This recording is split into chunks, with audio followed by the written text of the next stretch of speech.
Professor Adrian Van Hull está por aqui? Por favor.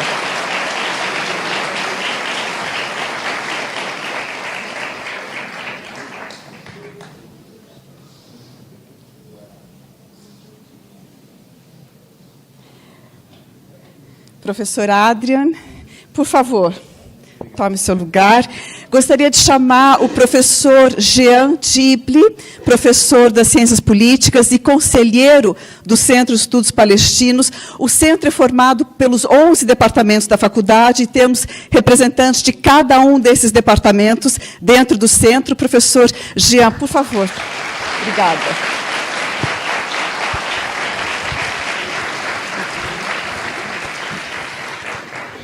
Gostaria de anunciar a nossa representante discente, Lissa, que está na coordenação dessa mesa e vai fazer todo um suporte, depois se junta a nós. Ela está por aqui, ela estava aqui agora há pouco, Lissa.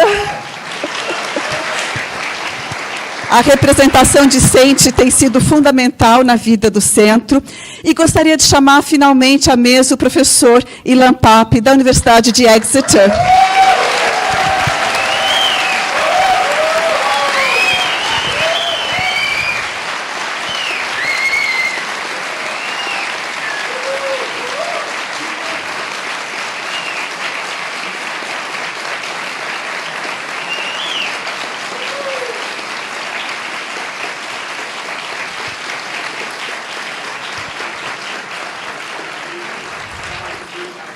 E para abrir essa sessão, obrigada. Para abrir essa sessão, eu passo a palavra ao nosso diretor, Adrian, por favor. Bom, muito obrigado, Arlene. Boa tarde a todas e todos. Bem-vindos à Faculdade de Filosofia, Letras e Ciências Humanas. Bem-vindos à Universidade de São Paulo.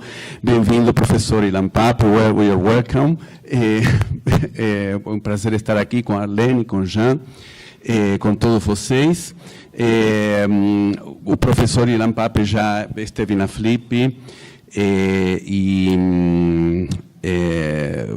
ouvimos já sobre algum que a presença dele parece provocar, inclusive também se sabe que houve algumas certas pressões para que a faculdade não desenvolvesse esta conferência, pressões que obviamente não respondemos como tem que ser respondidas, com um simples não. Agora é interessante que pelo menos desta vez será algo assinado por pessoas, por alguém, porque desde que assumi a direção da faculdade, várias vezes chegam coisas como sugerindo, interpretando expressões favoráveis à causa palestina como um antissemitismo que haveria na faculdade. Então, vozes mais ou menos anônimas ou mais ou menos conhecidas que expressam essa preocupação. E é claro que nunca as coisas que são trazidas realmente podem ser qualificadas como antissemitismo. É impossível formular que haja, digamos, que a faculdade seja um espaço de tolerância ao antissemitismo. Nesta faculdade existe um centro de estudos judaicos há mais de 60 anos, temos um dos poucos cursos de hebraico do Brasil, e não com isso quero dizer que haja uma identidade entre língua, povo, nação. Não estou entrando nessa discussão aqui, né? Mas, digamos, precisamente essa banalização da ideia de antissemitismo, como que toda condenação a ações do Estado de Israel, a ações criminosas, como as que temos visto nos últimos anos e bastante antes, seja identificável como antissemitismo, me parece que é algo que, enfim, é muito importante que institucionalmente cada vez fique mais claro, né, que antissemitismo é, vou ler um momento da Declaração de Jerusalém, chamamos antissemitismo a discriminação, os preconceitos, a hostilidade ou a violência contra pessoas judias, em tanto que pessoas judias, ou contra as instituições judias como tais, né? Coisa que nunca estava em nenhuma das dos materiais que supostamente portariam antissemitismo, né? E, então, eu me pergunto, bom, qual é o interesse nisso? E não me parece casual, porque o que se procura é que seja imitado nas universidades brasileiras o tipo de repressão que vemos nas universidades estadunidenses desde que Trump assumiu o poder contra as expressões em defesa da Palestina. Esse, em última instância, é o objetivo, mesmo que agora não sejam eles quem estão no poder. Não casualmente, em uma das últimas, acho que a última coletiva de imprensa que o ex-presidente, que ontem foi, digamos, remetido à prisão domiciliar, não casualmente, nessa conferência coletiva de imprensa tão nervosa, que acho que foi a que motivou a tornozeleira, ele dizia que como de modo ameaçador, que se o governo brasileiro continuava brincando e errando e provocando os Estados Unidos, podia ter consequências. E uma das supostas brincadeiras que faria o governo seria o distanciamento em relação ao Estado de Israel e a participação na iniciativa da África do Sul de condenação a Israel por genocídio, né? Não me parece casual, como não me parece casual que, repetidas vezes, e isso vimos de novo no domingo, em manifestações precisamente desses setores golpistas, em manifestações pela unidade Bolsonaro-Trump, porque é isso que estamos vendo hoje em dia, né? E em defesa do golpe, da tentativa de golpe de 8 de janeiro, aparecem reiteradamente bandeiras israelenses, sem que nunca as mesmas entidades que tanto se preocupam pela possibilidade de antissemitismo nas universidades digam uma única palavra em reclamação por essa utilização dessas bandeiras, né? Então, isso não me parece casual.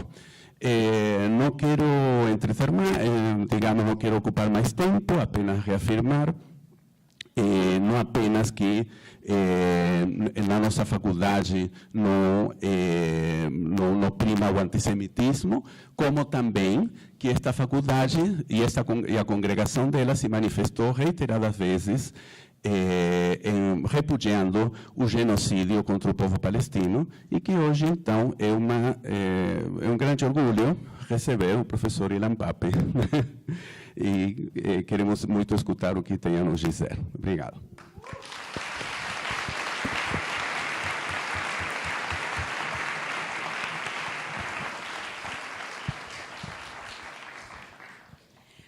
Bom, o professor Jean Tible irá fazer uma breve apresentação do convidado. Boa noite. Fico muito feliz de ver esse auditório tão cheio, né? E como Arline e Adrian falaram, né, uma grande alegria receber o professor. Tá bom. Não, posso ficar mais perto também. Está melhor agora? Tá. O problema era meu. Fico muito feliz de ver essa sala, esse auditório tão cheio, né? Eu acho que isso que faz a universidade ser vibrante, né? Encontros como esse, né? E como a Arline falou, e também o Adriano depois, é uma grande alegria receber o professor Ilan Pappe, né? Ele é historiador, né, se formou na Universidade Hebraica de Jerusalém, em Oxford, no Reino Unido, né?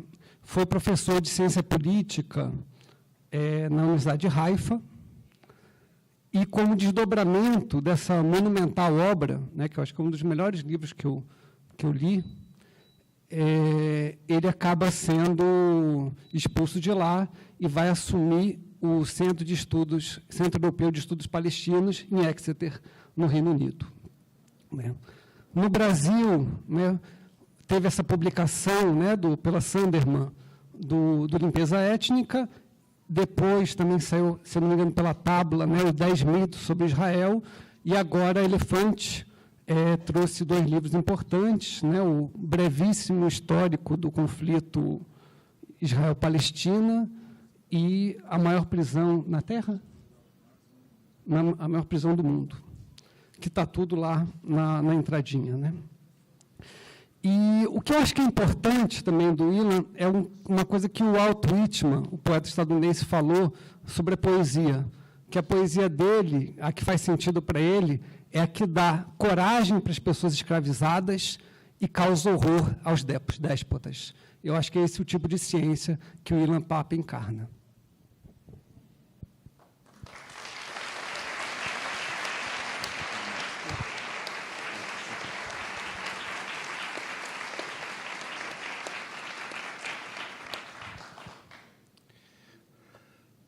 Thank you, the Dean. Thank you, the organizers. Thank you for your very kind introduction. Thank you for the simultaneous translations. Thank you, all of you, for coming here, especially those of you who are not in the best comfortable place in the auditorium. I hope I will make it worth your while, even if you are standing and you're a bit squeezed there. Next time we will try and get a bigger hall, I hope. What I would like to do tonight in this talk is to claim something that I'm sure many of you are aware of, but I think is very important to address. And this is the historical context of what we are witnessing in Palestine and Israel in general, and in the Gaza Strip in particular in the last 2 years. You may remember that immediately after the Hamas attack on the 7th of October 2023, the United Nations General Secretary Guterres said that he condemned the attack, but immediately added that we have to remember that this was not done in a vacuum. What he meant, that there was a context to the attack. Israel immediately reacted by demanding that he would be removed from his position. And not only that, the Israeli government, the Israeli Foreign Ministry, its academics put pressure, especially on universities in the world, not to mention the word context, namely historical context, when referring to the events of the 7th of October or after the 7th of October. In some universities in the world, it became really absurd, such as in Germany, when there was an official letter sent to academics asking them not to use the word context. In other places, it was less official and maybe less outrageous, but it was hinted that this is something that irritates very much the Israelis, that you can only talk about what happened on the 7th of October, condemn it, and that's it. And from that, you should infer your moral position, your political position, and so on. So ironically, in many cases, when we are talking about the historical context, when we are saying historians are important for understanding what goes on today in Israel and Palestine, I would say, and are important for understanding what will happen, and maybe even what should happen in Israel and Palestine, it's quite ironic that it's regarded in certain places, because of the Israeli lobby as something which equates anti-Semitism, support for terrorism, and Holocaust denial. But of course, we are in a university, and this is our job as historians, to give a context. This is not a revolutionary action on our behalf.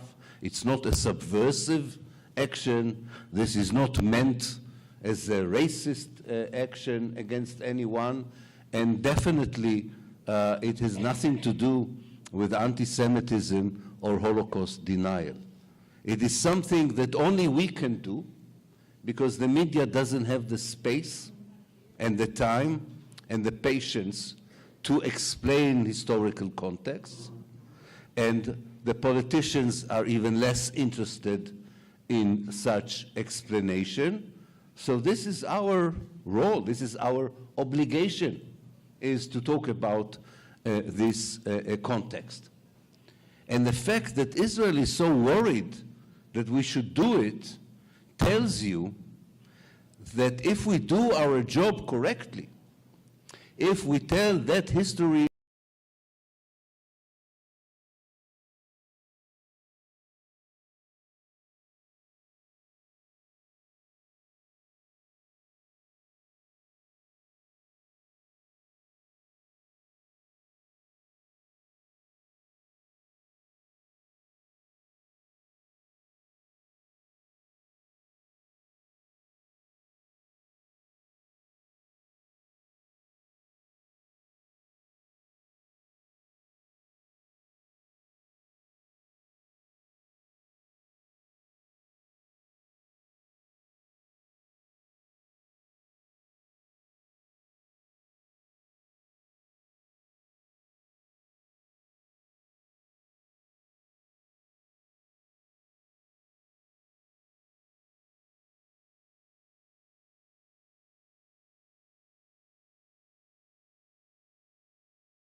be part of the European value system. They find it very difficult in the last 2 years to find their value system in the way Israel behaves, not only towards the Palestinians, but also towards its own society.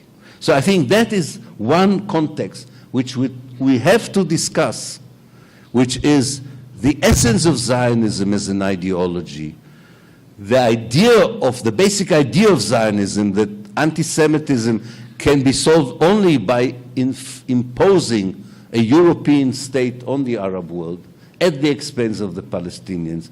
It's not practical, it's not moral, but it's working because there is a very powerful alliance that believes that this project serves its own interests. This alliance is much smaller than it used to be, because it's not that easy to support Israel anymore. And I'm optimistic because I think, unfortunately, the way Israel progresses will make this alliance even smaller in the future. Now, there is a more recent context. And this is something, again, we should talk about as historians because it helps to understand especially the situation in the Gaza Strip. And this goes to the fact that not many people are aware that there was no Gaza Strip before 1948. The Gaza Strip, the strip, is an invention of Israel. Gaza was a small town with a lot of nice villages around it, on the road between Egypt to Turkey, a very cosmopolitical place where Jews, Muslim, and Christian lived in the same place. And Israel in 1948, when it began to massively expel the Palestinians, it was looking for destination for the expulsion. So it expelled the Palestinians of the north to Lebanon and to Syria, and expelled the Palestinians in the center of Palestine to Jordan and the West Bank. But there was a problem with the Palestinians in the south, hundreds of thousands of Palestinians, because Egypt did not allow Israel to push the Palestinians into Egypt, into the Sinai Peninsula. So the Israeli politicians said, if we can't push them into Egypt, we will create for them a small strip, we'll push them into this, and created a strip which was the biggest ever mega refugee camp in the world. 260 square kilometers, and they pushed hundreds of thousands of people into that Gaza Strip. 70% of the people who live in Gaza today are descendants of those who were pushed into the Gaza Strip by Israel in 1948. There's another chapter in this. Many of those who were pushed lived in villages and towns that were destroyed in 1948, and on the ruins of these villages and towns, Israel built the settlement that some of them were attacked by Hamas on the 7th of October 2023. It doesn't justify what they did in those Jewish settlements, but it also explains the way they perceived these settlements as built on the ruins of their own, the villages of their grandparents, and sometimes even of their parents. This is a very important part of the history we should remember. The last historical perspective is more recent, and it begins with the occupation of the Gaza Strip in 1967 and the occupation of the West Bank. Because the ethnic cleansing of Palestine in 1948 was incomplete, Israel expelled only 50% of the Palestinians and took over only nearly 80% of historical Palestine. So half of the Palestinian population still remained in Palestine, and there were still areas of Palestine that were not part of Israel before the June 67 war. Like any settler colonial project, it has two dimensions, geography and demography, space and population. So Israel wanted more space to have the whole of historical Palestine, but like settler colonial movements in the past, they had this problem, like when the Americans moved more and more to the west, to the western coast of the United States. The more you take territory, the more you get the population you don't want. And that's what happened. In 1967, they got a larger number of Palestinians under their rule than they had expelled originally from Palestine in 1948. And in the book that Elefante published, The Biggest Prison on Earth, I used the Israeli cabinet minutes to show that in 1967, the Israeli government for a moment said, in order to solve this problem, to have the territory without the people, maybe we should do what we did in 1948, namely expel the people of the West Bank and expel the people of Gaza. But then they decided against it because they understood that the historical circumstances in 1967 were very different from 1948. You could not rely on the world to say, okay, you can do it again. 48 was very unique in that respect. So they came up with an alternative idea. What do you do with millions of people that you want the territory they live on? You decide not to expel them, but you don't want them to be included in your demography, because you believe that the only true democracy is a Jewish democracy. Jews always have to be the majority. Otherwise, there's no point in a democracy. So what do you do if you don't expel them? Then came the idea that was devised by the Israeli ministers of defense, Moshe Dayan, the Israeli Minister of Agriculture, Yigal Allon. All of these people in 1967 were ex-generals from 1948. They were very young generals in 1948, in their 20s. Now in 67, in their 40s, they became politicians. And they said, we have a solution. We will create the West Bank and the Gaza Strip as a mega prison where we can control the people. We will not give them the right to vote. We will not give them the right to be elected. We will give them no say in their own future. And we will let them live their life if they are willing to accept our strategy. And our strategy is that parts of their lands will be taken by us to build Jewish settlements, and part of their rights would be taken from them in order to secure our sense of defense. But otherwise, you know, they can go along with their daily life. And of course, this was not accepted by the Palestinians. Who in the world would accept to live in a mega prison? So the inevitable already started in 67, 68, the first Palestinian attempt to fight against the occupation. So there came another model. Okay, if you don't like the mega prison we offered you in 67, we will suggest a worse kind of prison with a lot of punishment. You will be punished for not accepting what we suggested. Punishment meant imprisonment without trial, meant demolishing of houses, meant allowing the settlers to expand, allowing the settlers to do their own violent attacks on the Palestinians, arresting people, deporting people, punishing collectively villages and towns with closures and curfews, in fact violating every law in the book of international law in order to punish the Palestinian people for unwillingness to live as inmates without any basic civil rights and human rights in the biggest prison on earth, as I called it, both in the West Bank and the Gaza Strip. And this continued from 67 until 2023. So part of what we saw, the outburst in both in the West Bank and the Gaza Strip, is the outburst after living for 57 years in a condition no other people in the world have ever experienced, to be at the mercy of the military that can do whatever it wants to you, at the mercy of settlers, not having any normal life, not able to know whether you will make it to your job, to your university, to your school, to your field, and being all the time under the sense of danger when you cross a checkpoint. You don't know if you will make it to home or you will disappear in an Israeli prison.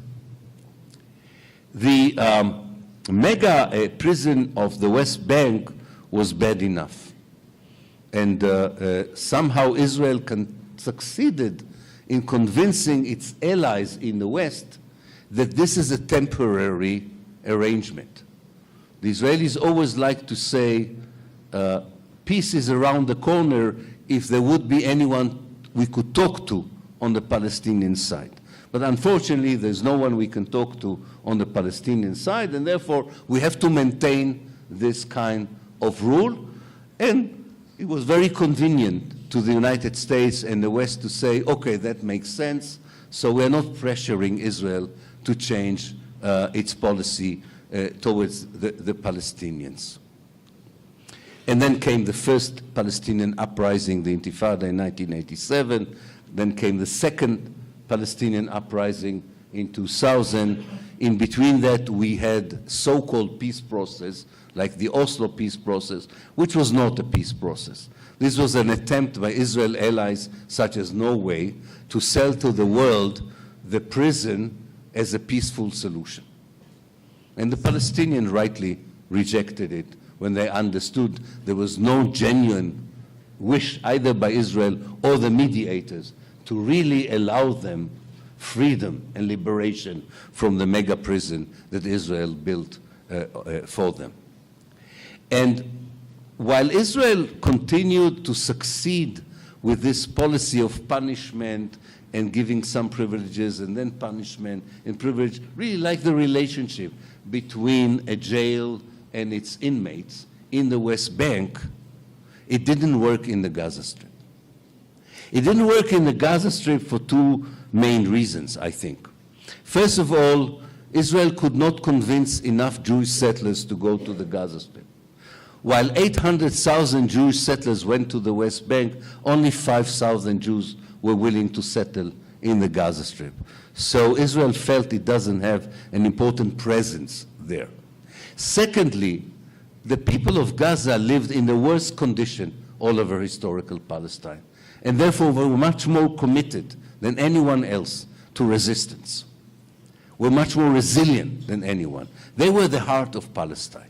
The people of Gaza were the heart of Palestine. They were the heart of the resistance of Palestine. And it's not surprising that it's there in Gaza that whenever a political faction, whether it was a secular one or religious one, whether it was Hamas or it was Fatah, if it did not deliver an end to the suffering, the other faction was given the confidence of the people to try and liberate Gaza and Palestine. And this is what occurred in 2006, 2007, and the Israelis decided of another tactic. If we cannot control the jail from the inside, in the case of the Gaza Strip, we will control it from the outside. And they started the siege and blockade of Gaza since 2007. This was the worst kind of the model of prison that I was talking about. This was not anymore a prison. This was a ghetto. This was a ghetto. This was not a prison anymore. This was much worse than a prison. Since 2007, Israel decided to punish the Palestinians in Gaza for continuing the resistance to the early models of the prison, for choosing a political faction that is committed to continue the struggle against Israel instead of going along with a faction that collaborated with Israel, the Palestinian Authority. So they were punished, and when they resisted the punishment, of course, Israel reacted with something that I don't know if happened anywhere in the world. Remember, Gaza is 260 square kilometers. It's a very small part of the world. And it has the densest population, 2 million people. What Israel did when the resistance continued from the Gaza Strip is to use Air Force, artillery, Navy ships to bomb the people of Gaza. They dropped more bombs on Gaza than were dropped of many cities during the Second World War. I don't know if any one of you had experienced a 1-ton bomb falling, not on his house, but 3 kilometers away from his house. This, I experienced it only once. And this traumatized me for life. Now, they experienced it 3 times since 2007 to 2023. Total carpet bombing by aeroplanes, by artillery, by tanks, by boats with artillery. And you know, half of the population of Gaza is younger than 21 years old. They don't know any other reality. The only reality they know is living in this ghetto that 3 times was brutally attacked with the most cutting-edge weapons that the world has. And ironically and cynically, Israel is using modern weapons against Gaza all the time because it increases the sales of the Israeli military industry. People, unfortunately also here in Brazil, people buy the Israeli weapons because they were already experimented successfully on human beings. This is, you know, an inhumanity that, again, doesn't justify everything, but explains to us the anger, the outrage of the 7th of October. Nothing that happened there I justify, but I say, let's have this. This is even not an historical context. I think this is also a moral context. And you know, and with this I will strive to an end. Anti-colonialist movements that were engaged in decolonization never took upon themselves to have a process of decolonization that is nice, is peaceful, is through giving flowers to the colonized and asking them patiently to leave. Decolonization is an ugly process. It's a messy process. It's a violent process because colonization is ugly and colonization is violent. So don't expect decolonization in Palestine to be an event of Quakers. This is what's happening. And this is very important to remember. And in many, many cases, anti-colonialist movement had events like the 7th of October. The FLN that fought against the French occupation of Algeria, some of the FLN people massacred families, many families, of the settlers in Oran in July 1962. People condemned rightly the massacre, but they didn't say that because of that, the FLN struggle for independence is unjustified. And there are so many other cases in history where, of course, as I say, this is a messy business. It can be very violent, also on the side of the anti-colonialist movement. But that does not delegitimize the anti-colonialist struggle. So I think what we should be saying in kind of conclusion is that if we know that history, the deeper history, the more recent history, we first of all understand that when people say that the problem is the Hamas attack on Israel on the 7th of October, or even the Israeli genocide of Gaza, they are talking about the symptoms of violence, but not about the origin of the violence. It's like treating an illness through the symptoms, but not knowing what is the source of the illness. So it won't help the international community if its political leaders believe that what happens in Gaza now is a great concern not only for the Palestinians, and not only for the Arab world, and not only for the Muslim world, but a concern for humanity in general. They would have to deal with the origin of the violence, not with the symptoms of the violence.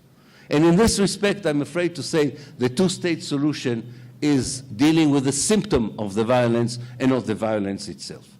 The only way is to face bravely, and you need to be very brave, as those of you who are activists in Brazil would know. The only way of doing it is to face bravely and to say, we understand what Zionism meant in history. We understand the wish of the Jews at the time to be equal, to have maybe even their own nationality. But what it became on the land of Palestine is an ideology of settler colonialism, of apartheid, of racism, of ethnic cleansing, and lately genocide. And this is something we don't accept, not because we are anti-Jewish, or in my case, self-hating Jew, not because we do not understand what happened to the Jewish people over the history and in the world, but because exactly for the same reason that we oppose anti-Semitism, we oppose Zionism. That is very important. And I think that historical context like this would force eventually political leaders in the world to say we have to admit that the Palestinians were totally ignored by us. We never asked them from the very beginning until today. We never asked them what they want, what is their dreams for the future. And in fact, they would learn that if they would talk to the Palestinians, they would find an incredible people that despite everything that happened to them in the last 140 years, they are not moved by the impulse of revenge. They are not moved by the impulse of hatred. What they want is normal life in their own homeland, all over their homeland, with all the people of the homeland, including those who were expelled. And this is something that was denied to them. And unless we face the Zionist ideology of the State of Israel, not just its policies, we will never be able to help the Palestinians to secure normal and natural life like any other people in the world. Thank you.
Obrigada.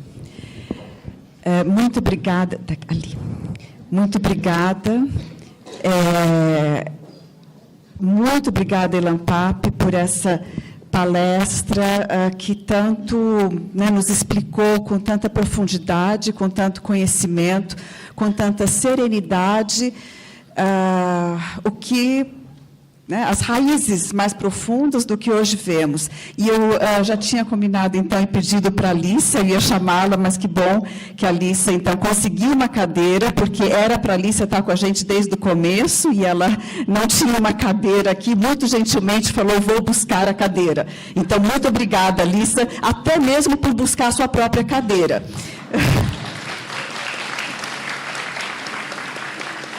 E nós vamos receber perguntas por escrito. Não vamos abrir para perguntas no microfone, até porque temos só um microfone. Então, vamos recolher perguntas por escrito. E, enquanto vocês fazem as perguntas, quem que está colhendo as perguntas? A Júlia e a Beatriz estão colhendo as perguntas. Enquanto isso, eu vou passar a palavra para a Alícia, que queria fazer uma brevíssima fala.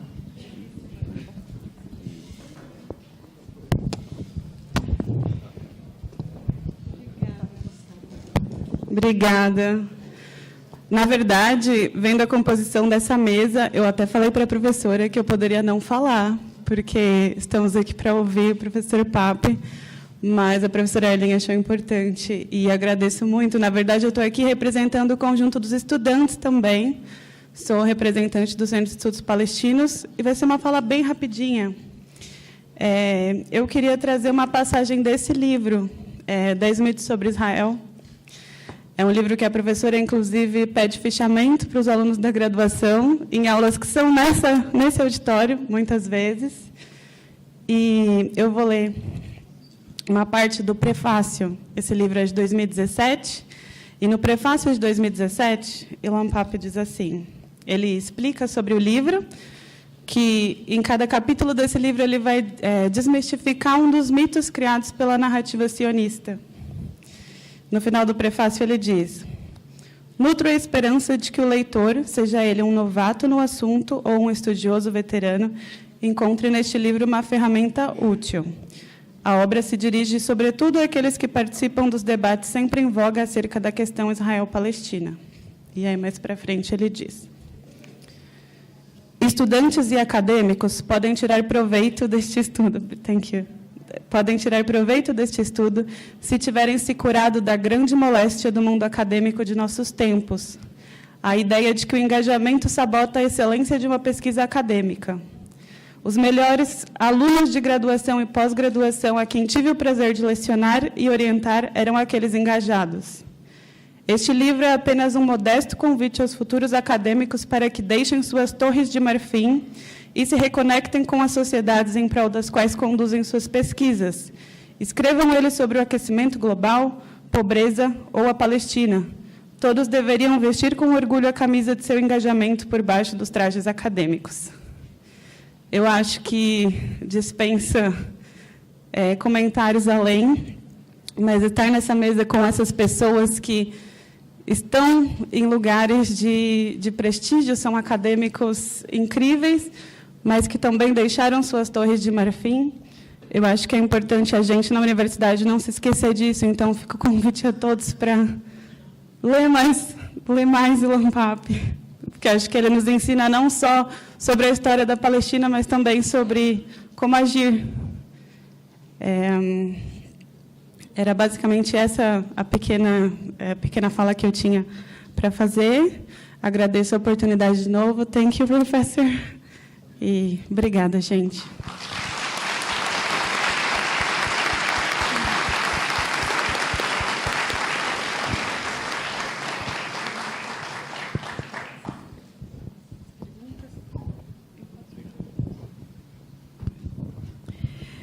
Ok. Bom, eu vou começar lendo, então, uma das perguntas, e vão chegar mais perguntas, só alertando que a gente vai ter um limite, evidentemente, e eu vou ler as perguntas de 3 em 3, e aí o professor Ilan Pappe responde essas perguntas também em bloco, ok? Então, a primeira, quais são, com essa letra, quais são as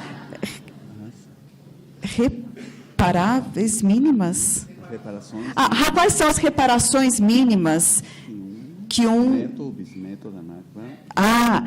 Obrigada. Quais são as reparações mínimas que o neto ou bisneto da Nakba deveria receber? Segunda pergunta. Da forma como eu vejo, tem apenas uma coisa a fazer: terminar o sistema educacional israelense.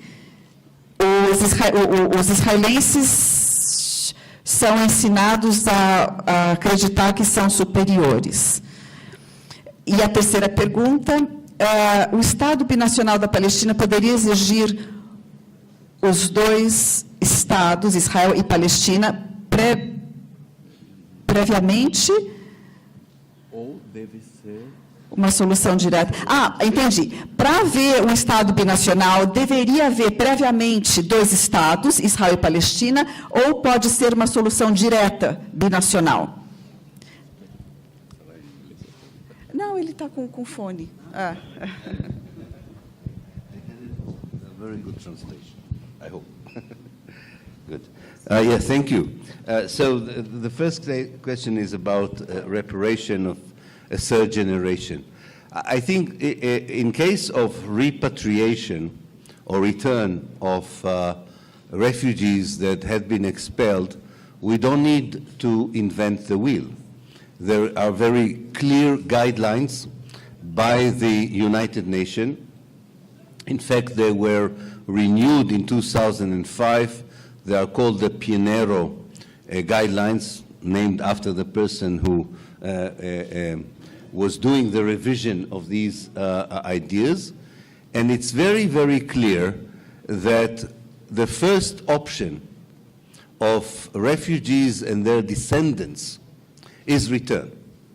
They can choose, is return.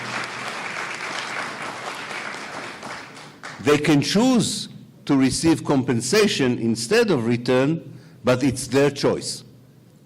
Secondly, these regulations state very clearly of what can be done with the property that belong to these people and their families, what to be done to places which were wiped out and a new settlement was built on them, what to do with houses that were taken by other people over the last 77 years and so on. In other words, if you accept the principle of the right of return, if you say that this is unnegotiable and a precondition for reconciliation, the technicalities of how to do it are there. It's called, I mean, we are not in the faculty of law, we will be there tomorrow, but it's called transitional justice. Transitional justice is very common in international law, and transitional justice works in a way that allows to repair what is repairable and make sure that if it is not possible, that people are compensated. So I think the first move is the principal move to accept it as part of the future. The details may not be easy to work out, but not totally possible. The second question was about, the binational was the last one. Education, you're right, thank you.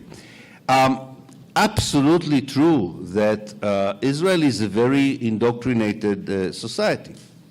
And a very important role in the indoctrination is played by the educational system. And there is a difference between the educational system in Israel up to the 1980s and then one that replaced it in the 1990s. In the 1980s, for good or for worse, the educational system was trying to blend universal values with Zionist ideology that definitely was racist towards the Arabs. But people like myself, who went through that education in the 1960s, were still aware of universal values as products of the Israeli education system. I didn't get my education outside of Israel because this was a mixed educational system. I don't think they intended us to prefer democracy to Zionism. That happened in my case, but nonetheless, it had this kind of elements. Since the 1990s, the Israeli education system changed, and it now explicitly educates for racism towards Arabs and Palestinians. I wrote an article in 1999 looking at the Israeli educational system. And I said the graduates of this educational system in 20 years, namely around 2020, would be people who would have a very narrow view of the world. They would hate anyone who is not they. They would be very willing to use violence against other people. They would cherish racist ideologies. And I'm afraid I was proven right 20 years later. You need to deprogram an educational system. Look what South Africa did with its own educational system. It rewrote all the textbooks In South Africa, the textbooks tell a different story in order to try and create a new generation. There are similar attempts in the north of Ireland, so this is happening. The third question, I think the two-state solution is dead. It's not practical because of the way the Jewish settlements are spread as cities and towns all over the West Bank, and Gaza, we know, is hardly existing anymore. It always was not a real two-state solution. It was an idea of the more left in Israel and the world that the Palestinians would be happy with a small Bantustan like in South Africa. This is not working. It also doesn't deal with all the Palestinians, only those who live in the West Bank and the Gaza Strip, and not all the Palestinians in the world live in the West Bank and the Gaza Strip. And it only deals with a small part of Palestine, only 22% of the homeland, so it's also not moral. Therefore, I don't think it would work. I believe that the only thing is, you know, if the Palestinians would suggest a binational state, I would go along with this. But I think the main issue up to now, that nobody asked the Palestinians what they wanted. All the so-called peace proposals were produced in Israel, Europe, and the United States, and the Palestinians were asked to react. It's time for us to hear what the Palestinians want, and from what I can see, especially from the younger generation, wherever they are, they believe in a one democratic state from the river to the sea, a decolonized Palestine, a free Palestine, and there's a lot of work to be done still for the Palestinians on it that should tell us how they see the 8 million Jews who live in Israel today in such a place, how they see their connection with the Arab world, and so on. But this is the beginning of the correct pathway to the future, not the two-state solution.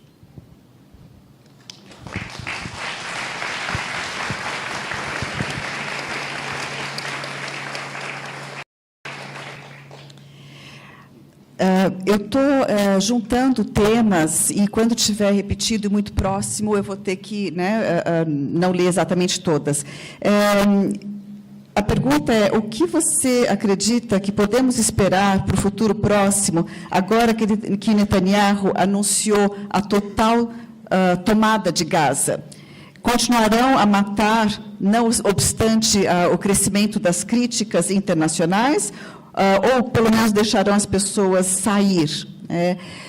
Segunda, que papel nós, judeus de consciência no Brasil, podemos ter na luta por uma Palestina livre? Relacionado a isso, o que a população de Israel, que defende a causa palestina, tem feito por ela? E ainda sobre a mobilização mundial, como você vê as mobilizações mundiais e a exigência de ruptura em relação ao governo de Israel? Qual a mensagem que você daria ao governo do Brasil sobre a questão palestina? Thank you. If the Netanyahu government is not going to face sanctions or pressure, yes, it will continue the military operations in Gaza. It will take, as they call it, to take over the whole of Gaza as if they are not present everywhere in Gaza. They will encounter guerrilla resistance. No army in the world has ever defeated a guerrilla movement. And they will pay a price with their own soldiers. The people of Gaza will continue to pay the price of genocide and starvation. So if the government of Netanyahu is left to its own, without us in the world doing anything, I can see no dynamics that would stop it, because this is what they want. This is what they believe that they can do. They want to create a situation in Gaza that would make life so impossible that most of the people of Gaza would pressure the world to get out. I don't think it will happen, but they will try and do it. And then they will move to the West Bank, probably with similar policies, unfortunately. As for the Jewish part of the solidarity movement, I think it's very important because Israel is using Judaism as a weapon to silence criticism on Israel. It speaks in the name of all the Jews in the world, and therefore it says attack on Israel is attack on all the Jews in the world. The best way to refute this accusation is for Jewish people themselves saying, not in my name. We don't accept it. You are not speaking on our name, and in fact, your interpretation of Judaism is not our interpretation of Judaism. For us, if you really want to be a Jewish state, you cannot perpetrate ethnic cleansing, you cannot be a colonial power, and you cannot have an apartheid system or commit genocide. Our values as Jews led us to oppose apartheid in South Africa, led us to oppose dictatorships in South America, led us to oppose racism in the United States, led us to oppose the Vietnam War. This is why we are opposing you, as Jews, because of our values, because what we believe is right, and therefore I think this is a crucial point in the solidarity movement. It doesn't replace the solidarity movement. It doesn't tell the Palestinians what to do. It's an internal Jewish affair that first and foremost is important to the Jews themselves, not to be misused and manipulated in such a way, but I think it will have a huge impact on the success of the international community. As for the question of change, what are the Jewish people in Israel are doing? Well, unfortunately, as I said, it's an indoctrinated society, and 92% of the Israelis supported the genocide. There are now many, many Israelis who demonstrate against the war, but not against the genocide. It's not the same thing. They don't want to see Israeli soldiers killed. They want to see the hostages coming back, and they believe, rightly, that Netanyahu continues the war for political reasons, not for military purposes. But unfortunately, this is not a position that cares for the Palestinians. Although the number of people that finally begin 2 years later in Israel to demonstrate not just against the war, but against the genocide has grown, but not in any significant way to change public opinion. But at least we should be happy that the numbers of these people are growing in Israel, and a lot of what Jewish people do here and the solidarity movement in general is doing here contributed to their idea that what the genocide that is happening is something that they should oppose as human beings and not just a political issue.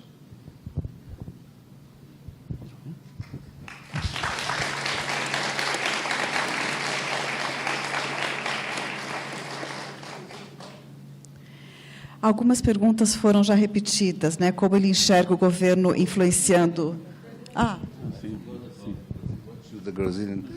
Brazil is very funny in this respect. The government is a bit more radical on Palestine than 50% of the Brazilians, which doesn't exist anywhere in the world. Usually, 90% of the people are for Palestine, and 90% of the politicians are against Palestine. You are confusing the picture with your president, Lola. I had the pleasure of meeting him at least 3 times, and I'm not surprised that this is his position. So I think I would, although I would argue with the government about the two-state solution, I'm not greedy. So I'm not putting pressure now on the Brazilian government to change its policy. Let's work on Europe. Let's work on the United States. Let's make them at least go as far as Brazil and Colombia went, and then ask them to go even further, Tell them you already did the hard part. but there's still another 50 miles that you should walk, and I hope this would happen. But right now, I'm leaving them in peace, and I'm focusing, and when I say I'm talking about in the name of the international solidarity movement. We are focusing on other political elites that are not doing what they should do, and especially Western Europe. Western Europe is complicit in the project from the beginning, is complicit in the genocide, and has the power, even without the United States, at least to stop the genocide.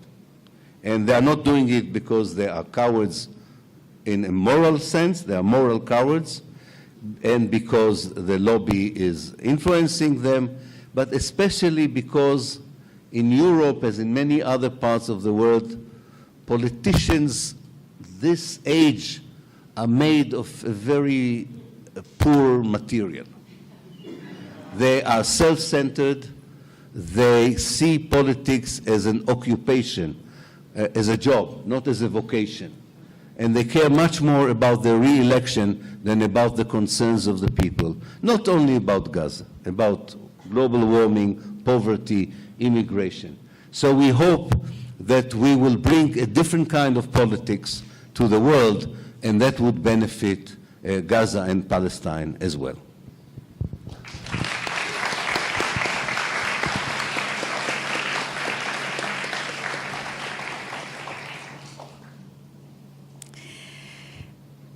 A pergunta é: como o senhor vê o papel dos acadêmicos israelenses na atual situação? E o que dizer do papel dos, ou o que os alunos... Posso? Tá. I can make the question in English. Yeah, okay. How do you assess the role of Israeli academics in the current situation? And what can students and academics here in Brazil do to help the Palestinian cause?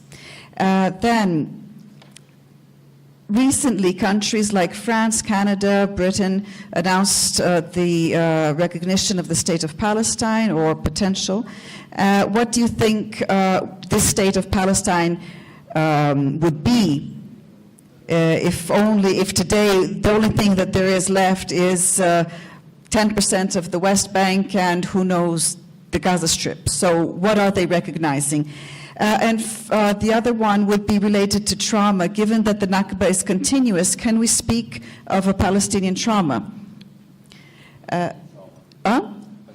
Trauma, yeah. Given that the Nakba is continuous and it's ongoing as we speak. Just to put a little something more into there so that we can advance, I'd like to know how you keep your optimism in this situation. Yeah, okay. Yes.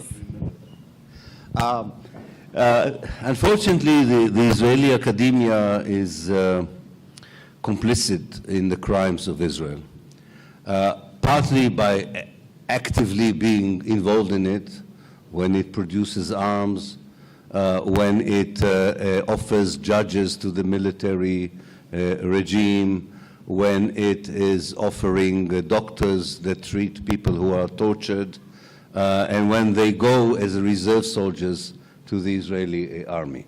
But they are also complicit by not doing anything. This does not absolve them. The fact that they don't do anything it makes them as complicit as if they took an active role in the oppression.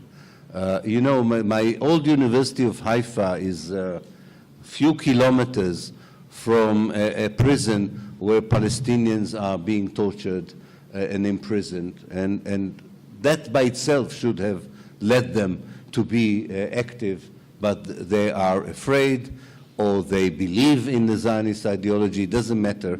They deserve to be told by the world, and this comes to the second part of the question, they should be told by the academia in the world, we don't accept your behavior. We should have a tough conversation with them. we should have an academic boycott of institutions, not individuals. I don't believe in it. In fact, the BDS movement does not believe in individual boycott. But I think Israeli academic institutions should be boycotted unless they can show that they are taking an active role in resisting the genocide, the ethnic cleansing, and the oppression. You know, boycott is a conversation. It's not a punishment. It's a tough conversation with people who want the world to recognize them as experts on human rights, as the best people of the elite of the world. They don't deserve this position if they continue to be part of a system and a regime that oppresses and dehumanizes millions of people for more than 77 years. Thank you.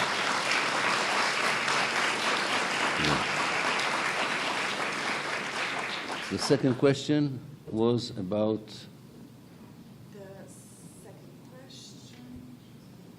Well, there was the optimism... No, optimism was the last. Trauma. Trauma was the second one. Oh, okay. Yeah. And also the fact that there's only 10% of the West Bank left. yeah, that's it. We missed one. The recognition of the Palestine state. Yeah. You know, I at first was very skeptic about this whole move by the Palestinian Authority to ask countries in the world to recognize Palestine. I thought, what Palestine will they recognize? The current state of Palestine was stated in the question, stretches over a small part of the West Bank, has no sovereignty, no power, and you don't want the world to recognize this as Palestine. However, I think the situation has changed. And I think the recognition of Palestine now is not in the state of Palestine that exists today. I don't think it's even a recognition in the two-state solution, although every government that recognizes the state of Palestine say this is because we recognize the two-state solution. They do it, as I said before, because they're not willing to confront Zionism as the problem. But we are at a stage in history where the current political elite of Israel looks for ways to totally wipe out Palestine as an idea, as a country, as a nation, as a people. And therefore, I see the recognition and the urgent, and I think some of these politicians at least understand that it's an urgent recognition that the world, at least on paper, I hope also in action, but at least on paper, would not allow the Palestinians to disappear as a people, as a nation, and as a country. This is, for me, the recognition of Palestine, and that's why I'm now supporting it, and I do think that this would have an impact in the future. Now, for the trauma, of course, this is a nation in trauma. There's no doubt about it, from the Nakba to yesterday or today. It's very interesting that Israeli psychologists and psychiatrists who do not understand fully the connection between ideology and psychology and ideology and psychiatry like to say that we like to be involved with helping the Palestinians to deal with post-trauma. And as the brave Dr. Gabor Mate said, how can they deal with post-trauma when the trauma continues? You think it's post-trauma? They don't have yet post-trauma. They are inside the trauma. And trauma, and this is something that, of course, we know from the brave people who work with people in the Gaza Strip, in the West Bank, how children are traumatized for life. And it's just incredible that they still show resilience and optimism and dream of a different life, despite what they have gone through, that very few children in the world has gone through. And the question again comes back to the world. This is all televised.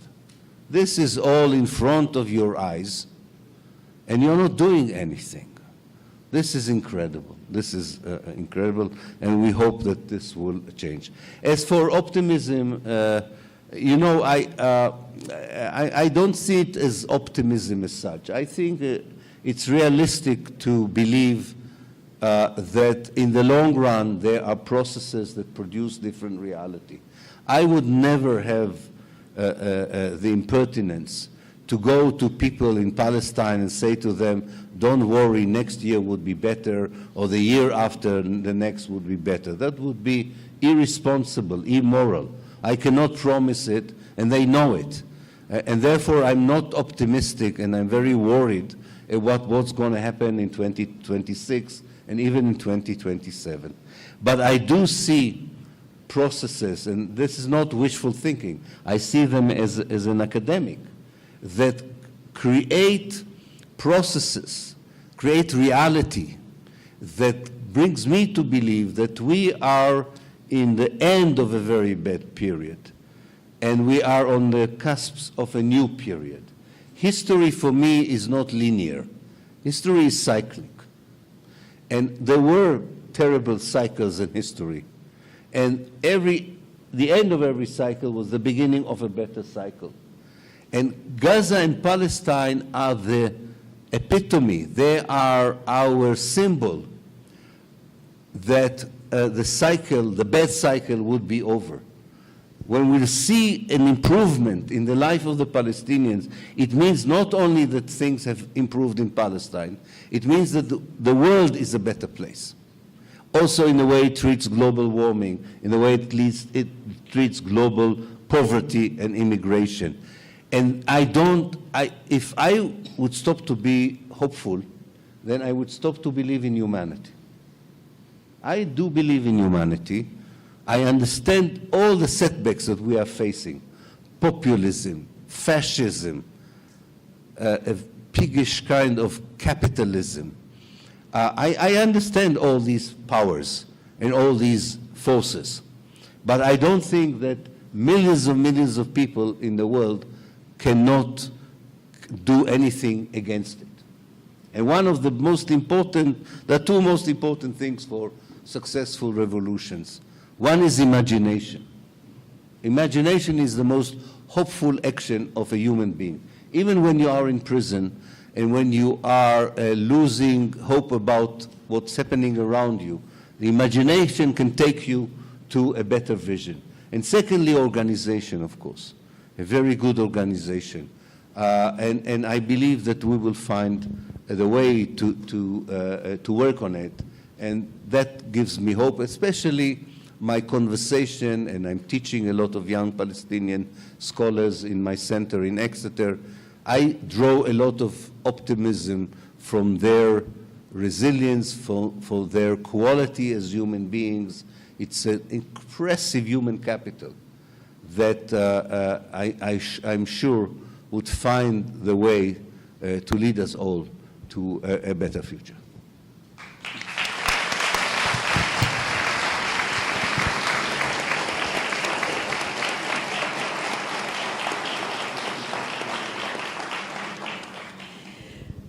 Okay, and the final questions. Oh, that's what you wanted to tell me. No, the final questions. No. I think Professor Ilan has really covered a large scope of topics here, and we thank him very much for that. So the final questions are, what do you think of the sentence from the river to the sea, spoken by both sides? This is the question. The river to the sea, yeah? Then there are two questions that I will put together related to Israeli society, which you have already spoken about, but this one is specifically asking if if you see a radicalization of Israeli society now that people are openly, supporting a large percentage of the society, what is going on in Gaza? Is this an indication of a radicalization, or has this always been there, only now it's more visible? Then, could you tell us a little bit about why you left Israel? And finally, as individuals, what could we do to help end the blockade as individuals? Sorry, I caught you.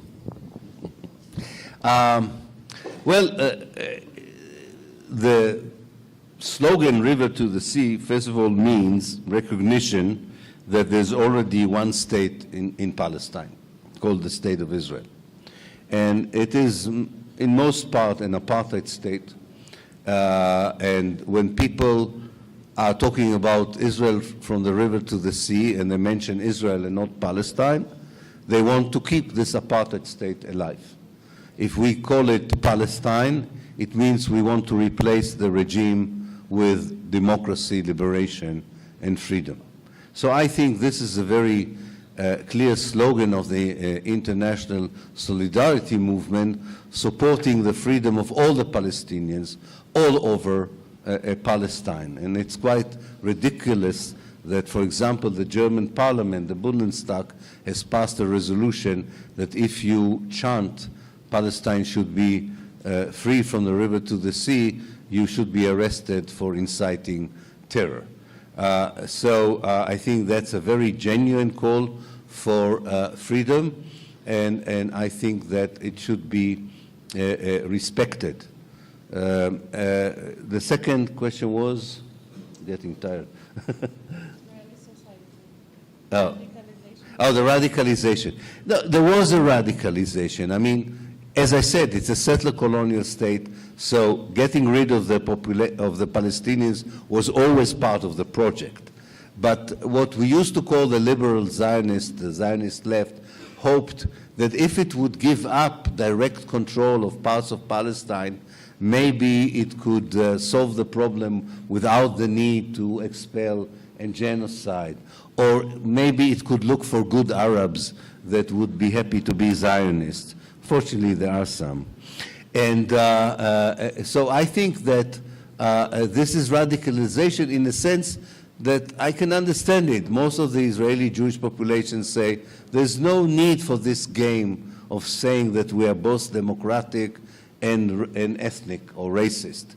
In this I agree with them. They say we have to choose. Do we want to be a democracy or a racist ethnic state? We cannot be both.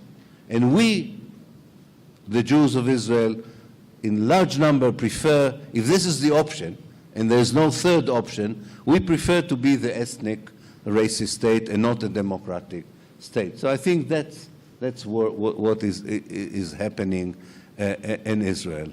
And finally, I think there was a final question about what I don't think do anything individually. I mean, apart for, I don't know, stealing an Israeli cheese from the supermarket. But don't do anything private, individual. I think that the power we have is in numbers, in working together. Supporting Palestine is something that needs moral courage, because you will be faced with reaction. In some countries, even with legal reaction. In some countries with imprisonment and so on. So I think people should react very wisely in how they support Palestine, not to get too much into unnecessary trouble, and mainly work in networks. And where it's impossible to do it in your own university, in your own community, so be part of a more global community. You know, I always said, and with this I would end, I said to the German academics who are very afraid to speak openly. They don't speak openly about Palestine. I said, if you can't do it in the German universities, so do it by Zoom with us in British universities.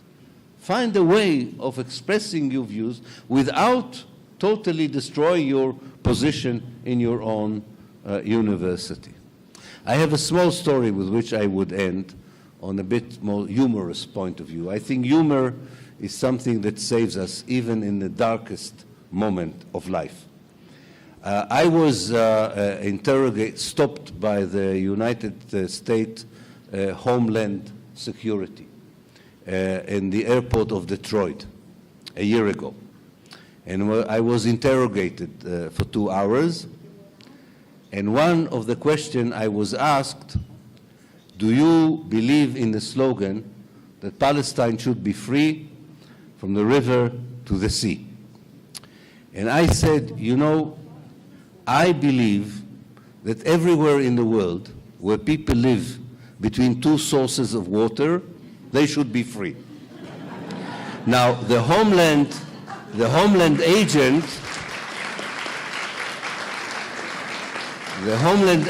wanted to show me that he knows geography. So he said, what about Switzerland? And I said, I don't care about Switzerland. If the Swiss will not be free, I don't care. So he didn't know how to continue. So everywhere in the world where you have, like in Brazil, you have 1 sea, but we can make it 2 seas with the river Amazon. Everywhere where people have water behind them, in front of them, between them, people should be free. Thank you.